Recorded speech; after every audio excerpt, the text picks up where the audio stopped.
I'm really looking forward to filming.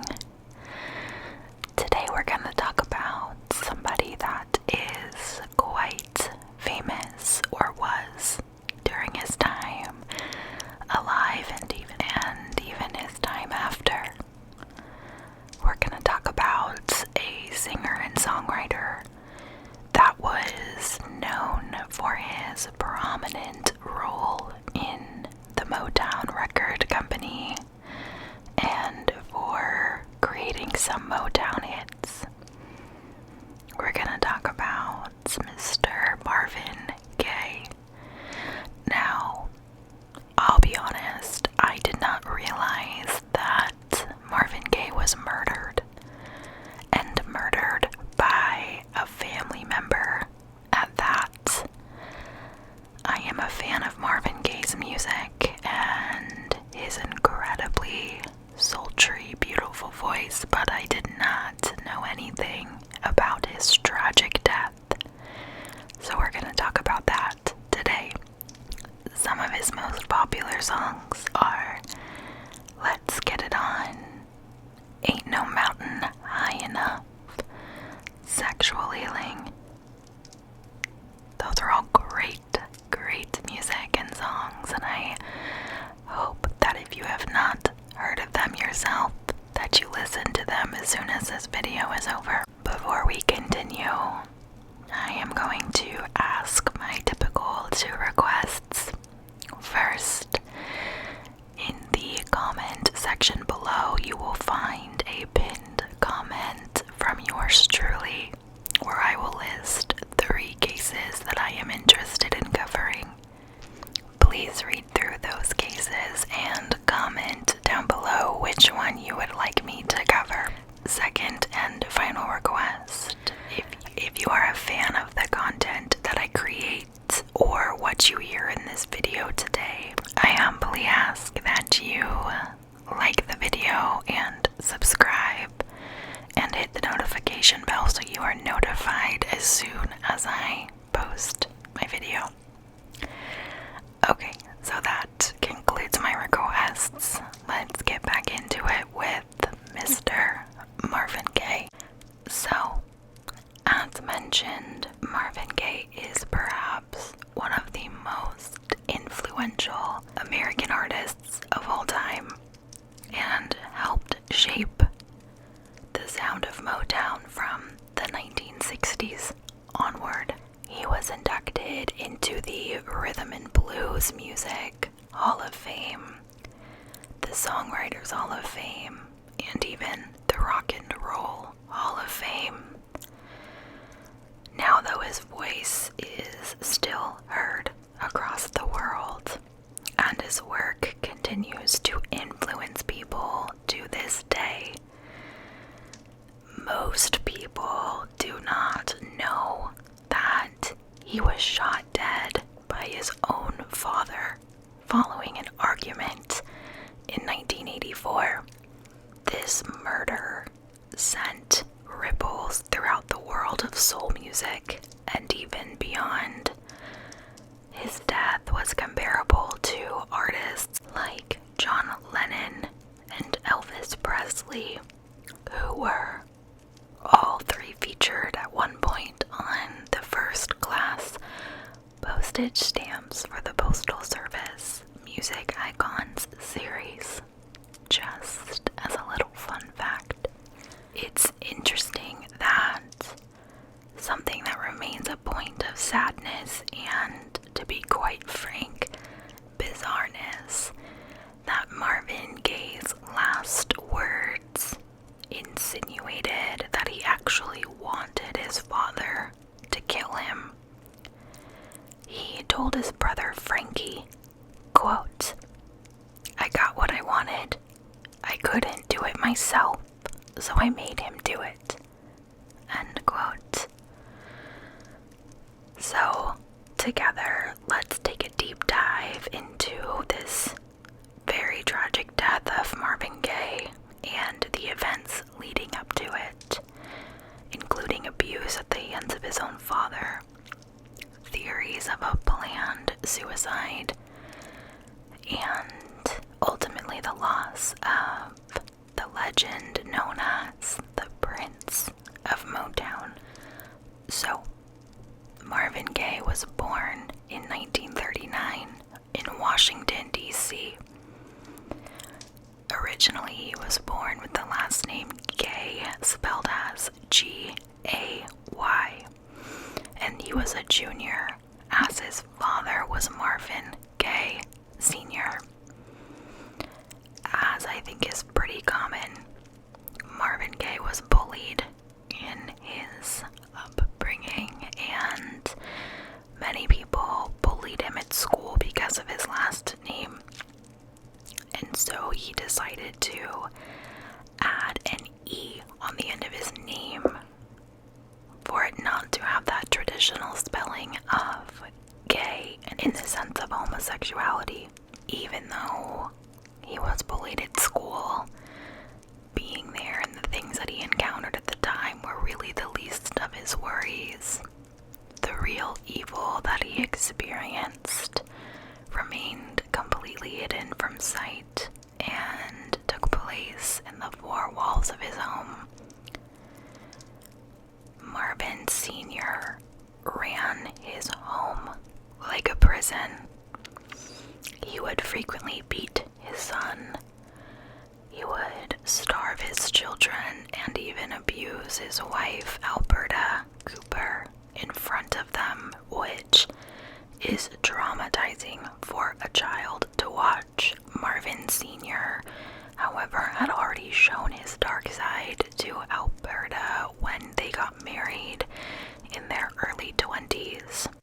Alberta had a child by another man before she met Marvin Sr., but he refused to bring up another man's child, essentially, so he ordered Alberta to send her baby away to live with her sister. When Marvin Gaye Jr. was born, Marvin Sr. took an instant dislike to him and had this really weird belief that it wasn't actually his child and that Alberta had become pregnant again with another man's child. Because of this, even though there was no basis to believe this, Marvin Sr. absolutely refused to love Marvin Gaye Jr., show him any kind of love, especially the kind of love that he showed to their other children. And he even convinced Alberta that she, as his mother, should show him the least amount of love. Now, what is very interesting to me is that despite this abuse, control, manipulative behavior, clearly violent behavior, and psychological abuse as well, Marvin Sr. was a man of God. And beyond that, he was a preacher. Marvin Sr. was a preacher at the Hebrew Pentecostal Church in Washington, D.C., and part of the church known as the House of God, which advocated strict conduct and banned makeup, films, and TV.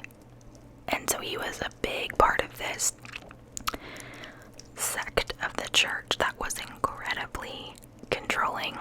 To make matters worse and to make this even more ironic, this preacher man of God who abused his wife and children was also an alcoholic and a known womanizer who eventually was found to have had multiple affairs behind Alberta's back and even fathered a child with another woman, despite his ironic hatred for Alberta's first child. If you remember, that was born before Marvin Sr. had even met him, and he forced Alberta to ship the baby away to family. So clearly we have a man that's very hypocritical, but this hypocrisy does not stop here. Marvin Jr. would later describe that living in his father's house was, quote, living with a king, a very peculiar, changeable, cruel, and all-powerful king. Marvin Sr. would force him to quote Bible verses from memory, and any mistake that he made would be punishable by severe beatings and whippings. Marvin Sr. was also known to enjoy wearing women's clothes and shoes, and sometimes would deliver the beatings to Marvin Jr. while dressed as a woman. Now, for the record, there is nothing wrong with a man wanting to wear what is considered female clothing. There's nothing wrong with that.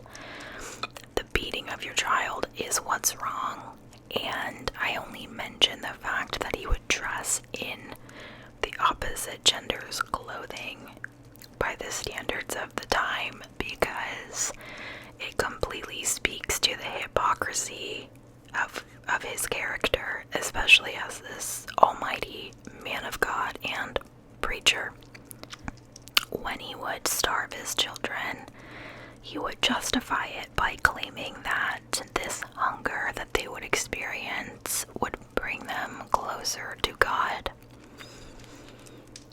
According to Marvin Jr.'s siblings, they would report that he received the absolute worst of the beatings and punishments, again mostly because Marvin Sr. believed that was not his real son. He would abuse Alberta whenever she gave attention to Marvin Jr. and went as far as accusing them of them sleeping together and having a mother-son sexual relationship, which they were not. So Alberta found herself in a very difficult position. She loved her son, she really did, but she was also absolutely controlled by a horrible husband and very scared of him. Alberta did support Marvin Jr.'s talents with his singing, but Marvin Sr., as you can imagine, refused it every step of the way. Marvin Jr. said in a later interview that if it wasn't for his mother, he would have committed suicide before the time that he was a teenager because of the brutality and hatred that he received at the hands of his father. Marvin Jr. achieved early success with the Marquis, who were a four-piece doo-wop band founded in 1957 and operating out of Washington, D.C. Other notable members included Bo Diddley, Billy Stewart, and Harvey Fuqua, the uncle of American filmmaker Antoine Fuqua. Marvin Jr. would move with Fuqua to Detroit, where he began a career as a solo artist. And within a decade, he was one of the biggest selling living artists on the planet, with the 1968 single I Heard It Through the Grapevine going on to sell 4 million copies. And despite Marvin Jr.'s rise to extraordinary fame, Marvin Sr. did not budge an inch. He still hated his son, and they never were able to find any peace moving forward. He despised his son's foray into the entertainment industry and resented him even more when he began making more money than him. So, as mentioned earlier, there was a bout of suicidal paranoia for Marvin Jr. After a battle with alcoholism and cocaine abuse, Marvin Jr. returned to the big time in 1983 during the sold-out Sexual Healing Tour. However, with all of that success came a lot of money, and that led him right back to the cocaine and to this veil of paranoia that he was feeling that wanted him or that made him feel suicidal. And this level of paranoia was instigated by the childhood abuse he had received from his father the same year of the sexual healing tour. In August of 1983, he would return to his parents' home, which then was a mansion that he had purchased for them a decade earlier in Los Angeles, California. And he purchased it so that they would have a good place to live, to look after his mother who was recovering from kidney surgery. His father had returned home in October that year after some kind of a lengthy business trip. And for the next 6 months, Marvin Sr. and Marvin Jr. would argue daily. By late 1983, Marvin Jr. had become suicidal yet again due to the paranoia that someone was out to kill him and that he was being followed by stalkers. No doubt backed up by cocaine overuse, most likely, and living under the roof of his very abusive and controlling father. There were even reports that Marvin Jr. was so paranoid that during performances he would wear a bulletproof vest on stage. He was that concerned somebody was going to kill him. In the days leading up to his murder, his parents argued to the point of Marvin Sr. becoming aggressive towards Alberta. Marvin Jr. stood up to his father and ordered him to leave his mother alone. And as you can imagine, that didn't sit well with Mr. Marvin Sr. He did not take a liking to his son shouting at him. On the 1st of April of 1984, months after all of this had transpired, but continuing on with the daily arguments, shortly after noon, Marvin Sr. continued an argument about an insurance document that had cut him out. Marvin Jr., during this argument, ends up pushing Marvin Sr. out of his bedroom and began beating him up, throwing punches to the face and kicking him in the torso. Now, I'm not saying that I don't understand why he just went to town on his dad. Clearly, he finally got the courage to stand up for himself and defend himself. But this really scared Alberta, and she begged him to stop beating up his father because Marvin Sr. had told her that if any one of his children ever tried to lay a hand on him out of violence, that he would take up his God-given right to murder that child. After that, he would leave his father very badly beaten outside of his own bedroom. But it didn't stop there, and it would only escalate further. Minutes later, Marvin Sr. would stagger to Marvin Jr.'s bedroom once again, but this time he had a pistol that Marvin Jr. had gifted him for Christmas. He makes his way to the bedroom, and he remains completely silent as he shoots his son 2 times. The first bullet would hit Marvin Jr. in the shoulder, and as he fell to the ground, Marvin Sr. would move to stand over him and shoot him straight in the heart. Now Marvin Jr.'s brother, Frankie, was living in a guest house in the grounds of this mansion, and he heard the shots fire off that day. As is to be expected, he came charging into the house to see what the heck was going on.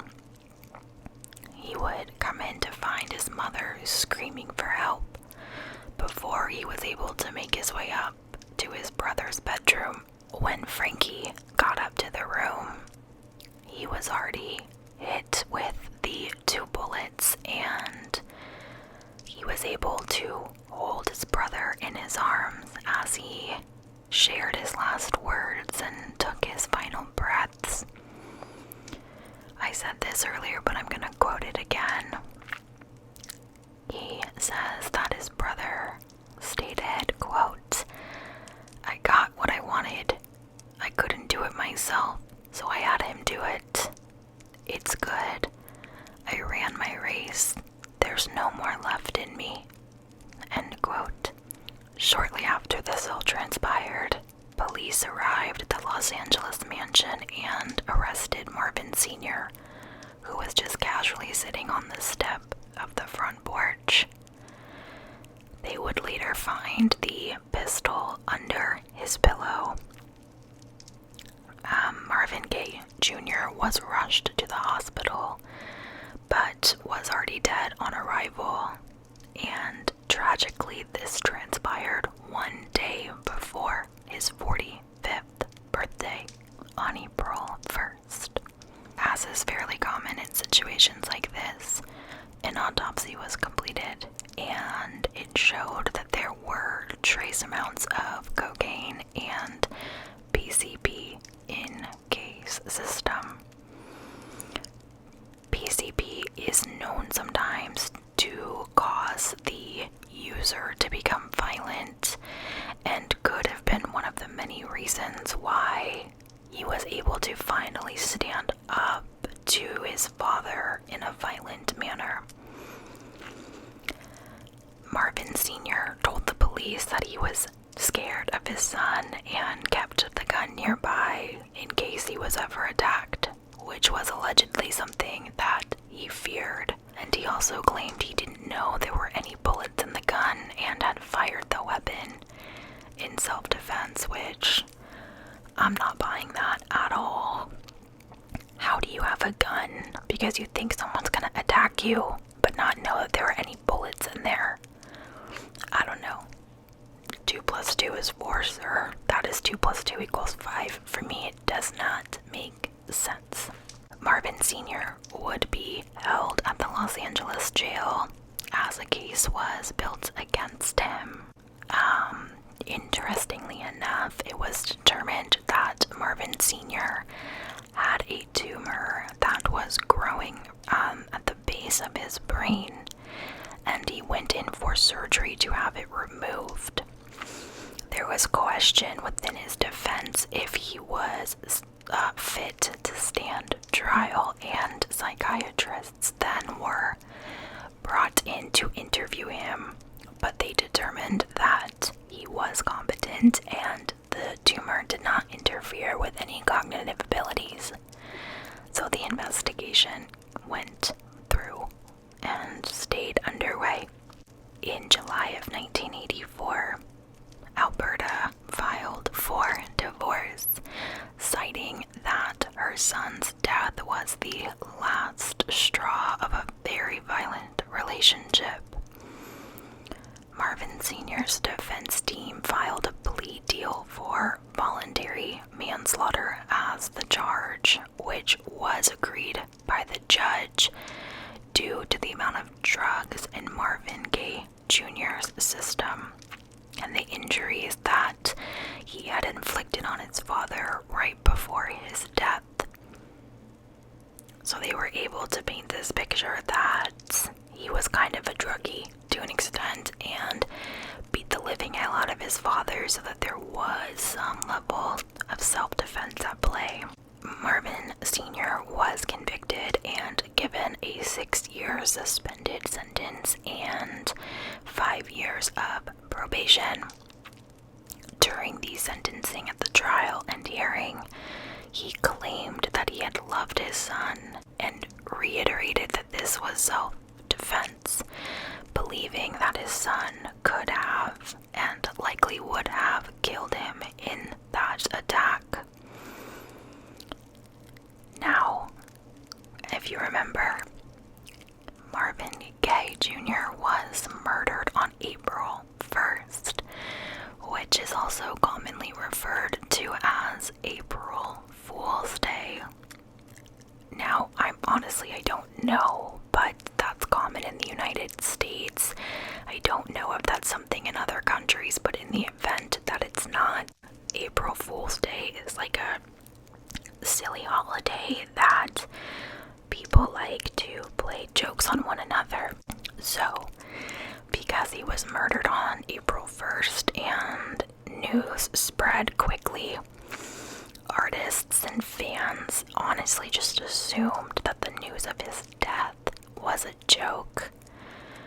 But as the world began to realize that the Prince of Motown really had been killed, there was an outpouring of grief in what was referred to as a dark day in music. Now, for an unusual twist, I suppose, his siblings believed that his death was a premeditated suicide. They claimed that he knew by attacking his father that he would murder him in cold blood, and that way he could die without actually killing himself, which perhaps is what he wanted, and then he could also get his father taken away from his mother at the same time. So that part I actually can see, if this man had so much suicidal ideations but also wanted to save his mother from being abused. I can understand that thought process. To this day, his siblings and friends are confident that he had instigated his own death by having his father carry out this act. It was the ultimate punishment that Marvin Jr. could bestow upon him, knowing he would be haunted until the end of his days. In October of 1998, Marvin Sr. died of natural causes at the age of 84. In 1987, shortly after founding the Marvin Gaye Jr. Memorial Foundation to help those suffering from drug abuse and alcoholism, Alberta died of bone cancer, knowing that her son's legacy would inspire, help, and influence future generations. Marvin Gaye's death is still felt to this day in the soul and blues and R&B and just the music industry in general, and tributes are still paid to him across the world through songs, music, and film. I found it also interesting that some facts about him, that Marvin Gaye had a 4-octave vocal range and started singing in church choirs from the age of 4. And a 4-octave vocal range is quite impressive. His music has appeared on soundtracks for hundreds of films and TV shows, including The Big Chill, Seven, In Living Color, Remember the Titans, and Guardians of the Galaxy.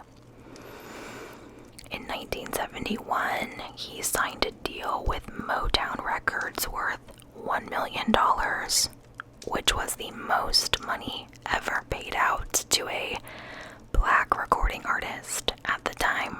So, that concludes the case of the Prince of Motown, the legendary artist. If you watched my Q&A video, you know that I'm a tremendous fan of vinyl music, and my goodness, I would love to have Marvin Gaye's music on vinyl. I know that would just sound divine. Please let me know your thoughts on this case. Again, I had no idea that this is how he died, and that he had such a rough upbringing. I really was only familiar with his music, but I'm glad I did this case, and I'm glad I was able to learn more about him and share that with all of you. So thank you you for joining me today, and until next time.